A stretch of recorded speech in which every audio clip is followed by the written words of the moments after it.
नमस्ते, म उर्मिला श्रेष्ठ, म जेन्सिस फक्समा काम गर्छु। अफिस सिङ्गापुरमा छ। अहिले म मलेसिया आएको छु, प्यारामाउन्ट कलेज अफ टेक्नोलोजीमा। यहाँ मसँग नेपाली विद्यार्थीहरू हुनुहुन्छ, उहाँहरूले चाहिँ आफ्नो बारेमा भन्दै हुनुहुन्छ। नमस्ते, म Ranjit Singh, college technology Paramount student हो। नमस्ते हजुर, म विमल कर्ण, भोडगास धनुषाबाट हो। म यहाँ मलेसिया कलेज टेक्नोलोजी प्यारामाउन्टमा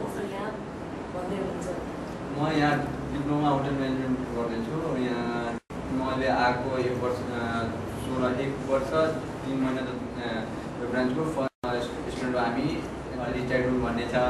यहाँ धेरै यस्तो कोर्सहरू जस्तै हाम्रो साथीले भन्नुभयो, अहिले नेपाल यहाँ हाम्रो कलेजमा थुप्रै डिप्लोमा सर्टिफिकेटहरू छ। जस्तै अर्ली चाइल्डहुड होटल म्यानेजमेन्टमा यहाँ बाहिरको थुप्रै फेसिलिटीहरू छ। त्यस्तै गरेर अब आफ्ना त्यो हुन्छ नि, चोइस हुन्छ। कलेज प्यारामाउन्ट भनेको अब कस्तो छ भने कलेजले बनाउने भनेको स्टुडेन्ट हो। यो कलेजमा हामीले आएर आफ्नो बाहिर कन्ट्रीमा पनि आएर हामीले बाहिर जस्तो फिल गरेनौँ। हामीले सब आफ्नो परिवार जस्तो भएर यहाँ सब कुरोमा एकदम मिलेर हामी राम्रो फिल गर्दैछौँ। यहाँको पढाइ वातावरण सब कुरो राम्रो छ। पढ्नको लागि जुन जस्तो इन्भाइरोमेन्ट चाहियो त्यो इन्भाइरोमेन्ट हामीले पाएका छौँ। यहाँ सहायताको रूपले या चाहिँ भाइ प्यारेन्ट जस्तो व्यवहार गरेर आएका छौँ। यो कलेजबाट विमललाई चाहिँ कस्तो लाग्यो प्यारामाउन्ट कलेज? हजुर, हाम्रो कलेज त भन्न चाहिँ एकदम राम्रो हो, किनभने यहाँ थुप्रै फेसिलिटीहरू पाइन्छ। जस्तै हामी कहाँ यहाँ इलेक्ट्रिकल ल्याब छ, लाइब्रेरी छ। त्यस्तै कलेज छन्, टिचरहरू पनि कोअपरेटिभ छ राम्रो, अनि एकदम फ्यामिली जस्तो मान्छन्। एकदम भन्न एकदम निकै हो। प्यारामाउन्ट कलेजले चाहिँ अकोमोडेसन भनिरहेछ, यहाँलाई के छ? यो कुरो सही हो। हामी फरेनर जुन अरू ठाउँमा गएपछि हामीले एकोमोडेसनको लागि पे गर्नुपर्छ। त्यस्तो यहाँ केही छैन। त्यस्तो सब फ्री छ। फ्री भन्नाले पनि यो होइन कि तपाईँहरूको लागि यति दिन पे पनि होइन। एक सुक्का पनि हामीले केही दिनु पर्दैन, न इलेक्ट्रिकको न पानीको केहीको दिनु पर्दैन। त्यसपछि बस भनेको ग्यासको खाना दिनु। अनि विमल, यहाँ कलेजले प्रोभाइड गर्ने एकोमोडेसन कति टाढा छ? यहाँबाट 5-10 मिनट टाढा छ। हुन त एकोमोडेसनको फेसिलिटीहरू एकदम राम्रै छ, किनभने यहाँको हामी बाहिर बसेका मान्छे, हामीलाई यहाँ सबभन्दा पहिले एकोमोडेसनहरू गर्छ। अनि त्यसपछि यताउतिको अनि लजिङ फुडिङ राम्रो भएपछि पढाइ पनि राम्रो हुन्छ। त्यही भएर यो माध्यममा हाम्रो एकोमोडेसन एकदम राम्रो छ। अनि यहाँ कलेजले दिने अकोमोडेसनमा चाहिँ कतिको सिक्योर फिल हुन्छ? सेक्युरिटी छ, किनभने आफन्त 7 जना जसै हाम्रो भाइले भन्नुभयो 7 जना बसिन्छ। 7 जनामध्ये आफूमा मिलनसार त्यसपछि अरू के भयो भने हाम्रो टिचरहरू छन्। अनि यो प्यारामाउन्ट कलेजमा पढेपछि अरू देश जानलाई कस्तो छ यहाँको? बाहिरबाट अरू कन्ट्री जान्छौँ, त्यो भयो। यहाँ हामीले यो डिग्री हेराएपछि बाहिर कुनै कन्ट्रीमा मलेसियाको डिग्री हो भने आरामले पाइन्छ। यो कलेजबाट पनि बाहिर जानलाई धेरै यस्तो न्युजिल्यान्ड अस्ट्रेलिया धेरै ट्रान्सफर गरिन्छ। तर फर्स्ट आफ्नो यहाँ जुन हामी प्यारामाउन्टमा जुन गरिन्छ यो गरेर त्यसपछि मात्रै जाने भने। भनेपछि प्यारामाउन्ट कलेजको कोर्स तिमीले यहाँ 2 वर्ष गर्छौ, अनि त्यसपछि अर्को जस्तै UK, Australia, New Zealand credit transfer हुन्छ। अनि प्यारामाउन्ट कलेजको फीको बारेमा के छ? फी भनेको हाम्रो एकदम जति हामीलाई चाहियो गरिब कन्ट्रीका मान्छेहरूलाई जसरी अनुसारले फी भनेको एकदम हामीले सहमत छौँ यो कुरामा कि हो एकदम राम्रो छ।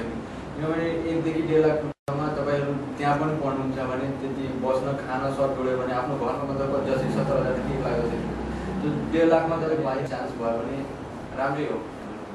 अनि मलाई चाहिँ कस्तो लाग्यो फिसहरू त एकदम ठिकै छन्, किनभने अब बजेटमा आउँछ। फिसहरू भन्नाले अब जस्तै अब पढाइ अनुसार फिस पनि बढिँदै जान्छ।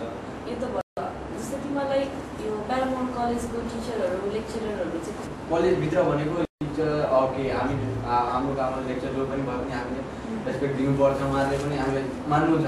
तर बाहिर गएपछि यो फिल हुँदैन हामी होइन लेक्चरसँग साथी जस्तै टाइममा सब कुरो जस्तो फ्यामिली जस्तो दिदी त्यस्तो हामी व्यवहार क्लासमा पनि बस्दाखेरि यो हुन्छ होइन बाहिर आएको छ होइन तिमी बाहिर लेक्चरहरू व्यवहार एकदम राम्रो हामी त्यही कारणले गर्दा हामीले यहाँ एकदम राम्रो आफूलाई।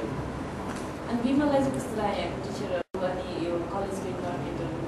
हजुर, मलाई यहाँ चाहिँ जस्तै मैले भने 1 वर्ष छ महिना भयो यहाँको टिचरलाई मैले हेरेँ धेरै कोअपरेटिभ छ कुनै बेला फरेनर हो। अनि अब जस्तै रन्जिसले चाहिँ कोही आफ्नो साथीलाई यो कलेजमा भन्छ कि होइन नभन्छ होइन हेर्नु आफ्नो साथी सबभन्दा पहिला मेरो जुन साथी छ त्यसलाई आफूलाई कस्तो ठाने कस्तो सोचेको छ कस्तो बनाएको छ त्यसले आउने कि नआउने होइन एउटा हुन्छ नि मान्छेको सब अब मैले अगाडि गएको छु म जहिले पनि भन्छु होइन तपाईँहरू आफ्नो पहिला सोच्नुहोस् होइन हामी जबरजस्ती ल्याएर राख्ने होइन यहाँ तर हेर्नुहोस् हामी पहिला के थियौँ अहिले के छौँ बाहिर आउनुहोस् आफूलाई गर्नुहोस् कि म भन्छु यति यो एउटा अपर्च्युनिटी हो कि हामीहरूको लागि यति कम आएर बाहिर आएर यस्तो गरेर आफूलाई बिल्ड गर्ने टाइम छ होइन नत्र घरमै बस्ने बुवा आउनुहुन्छ नि आमा आउनुहुन्छ पछि त छँदैछ नपढाइ पनि तर आफू यहाँ आएर पहिला गर्नुहोस् हेर्नुहोस् कस्तो छ के गर्दा राम्रो हुन्छ त्यो भएर म भन्छु मेरो जति साथीहरू छ जति यदि गर्नु छ भने बाहिर आउनुहोस् गर्नुहोस् त्यो कलेज प्राइमरमा आउनुहोस् एकचोटि होइन भन्छ नि सब मान्छेले एकचोटि मौका दिएर हेर्नु त्यो एकचोटि चान्स दिनु हेर्नुहोस्। म चाहिँ के भन्छु आफ्नो साथीहरूलाई हजुर यति भन्छु कि लाइफमा एकचोटि रिस्क लिनुपर्छ अनि यो रिस्क होइन यहाँ आएर पढ्ने आफूलाई बिल्ड गर्ने आफ्नो खुट्टामाथि बढाउने यो साँच्चीकै राम्रो कुरा अब हामी गएपछि घरमा फुल्ली प्यारेन्ट्समाथि डिपेन्ड हुन्छौँ तर हामी यहाँ बाहिर अब यो त भयो प्यारामाउन्टको कुरा अब अलिकति कामको कुरा गरौँ होइन तिमीले यहाँ पढ्दै पार्ट टाइम जब गरिरहेको छु हामी पार्ट टाइम जब पनि गरिन्छ कलेजबाट दियो जसले कि हामी 4 दिन एक हप्तामा 4 दिन क्लास हुन्छ 3 दिन छुट्टी हुन्छ शुक्रबार शनिबार आइतबार हामी आरामले घरमा बस्छौँ। तपाईँले अगर चाहिन्छ भने हाम्रो क्लास भनेको 9 बजीदेखि लिएर 3 बजीसम्म हो मर्निङ 9 बजीदेखि 3 बजीसम्म हो त्यसपछि तपाईँ के अब तपाईँमाथि डिपेन्ड पर्छ के गर्नुहुन्छ के गर्नु हुँदैन त्यसको लागि यहाँबाट जब छ त्यस्तो छैन हामीले ठाउँ दिन्छ कलेजले ठाउँ दिन्छ अब मैले साइबरमा एसएलको काम गर्दैछु यहाँ साइबर क्याफेमा रातिको अनि विमल चाहिँ कस्तो छ पार्ट टाइम छ हजुर ठिकै छ म अहिले बारटेन्डर हो यहाँको अमेरिकन फाइन डाइनिङ रेस्टुरेन्टमा हजुर यहाँ मान्छेले अब काम गर्न चाहिँ आफूमाथि डिपेन्ड गर्नुपर्छ आफू गएर इन्टरभ्यू पास गर्यो जति बोल्यो त्यति काम पाइन्छ त्यो अब कलेज अहिलेसम्म पार्ट टाइम जब गर्दाखेरि केही गाह्रो अथवा तिमीलाई के समस्या परेछ होइन त्यस्तो केही समस्या छैन हामी कलेजबाट इमिग्रेसन जहिले पनि छुट्टी भएको बेला गर्न पाइन्छ तपाईँले गर्नु होइन क्लासको टाइममा चाहिँ अलिकति गाह्रो पर्छ कि क्लास टाइममा 9 बजीदेखि 3 क्लास टाइम छ अब यो भित्रमा गर्न अलिक गाह्रो पर्छ होइन किनभने कसैले आएर सोध्छ कि कलेजले पनि दिँदैन प्रोभाइड गर्दैन त्यसो अनि काम गर्ने ठाउँमा चाहिँ के समस्या भएको छ यसरी काम गराउनेहरू होइन त्यस्तो केही समस्या आएको छैन यहाँभन्दा पहिला कि तपाईँले होइन पुरै अब जो जहाँ पनि हुन्छ मान्छेले फरेनर भएपछि अलिकति केही अब भाषाको नेपाली समस्या छैन भनेपछि काम गर्ने ठाउँमा चाहिँ कामदारहरूले त्यस्तो केही त्यस्तो केही होइन त्यस्तो केही तिनीहरू एकदम साह्रो हुन्छ कि व्यवहारमाथि भन्नुपर्छ अब त्यस्तो 100जनामा 2जना अब त्यस्तो खराब भयो भने त खराब भन्न मिल्छ अनि विमललाई के समस्या परेछ अहिलेसम्म काम अहिलेसम्म त छैन किनभने यहाँको बसहरू पनि एकदम मिलनसार हो उनीहरूले केही परेमा हेल्प गर्छ काम त ठिकै गइहाल्छ सबभन्दा भनेको यहाँबाट एक नजरले हेर्यो भने लोकलभन्दा फरेनरहरूलाई बढी माग गर्छ बसले विश्वास गर्छ अनि चान्स दिन्छ हरेक कुरामा चान्स दिन्छ उनीहरूले यो भन्छन् मतलब फरेनर भएपछि अब यिनीहरू बाहिरबाट आएको लोकल त यहाँ आफै गरेर जानु तिमीले यहाँ पढिसकेपछि कतै बाहिर अरू देश जाने विचार गरेछ नगर्ने त्यस्तो त अपर्च्युनिटी हो त्यस्तो कुन चाहिँ देश जाने विचार गरेछ हामी विमलले चाहिँ कुन कन्ट्री सोचेको छ यसपछि जाने हजुर यहाँबाट बाहिर निस्किन भन्दा म युरोप छँदैछु अब सबैको बारे त भन्नु अब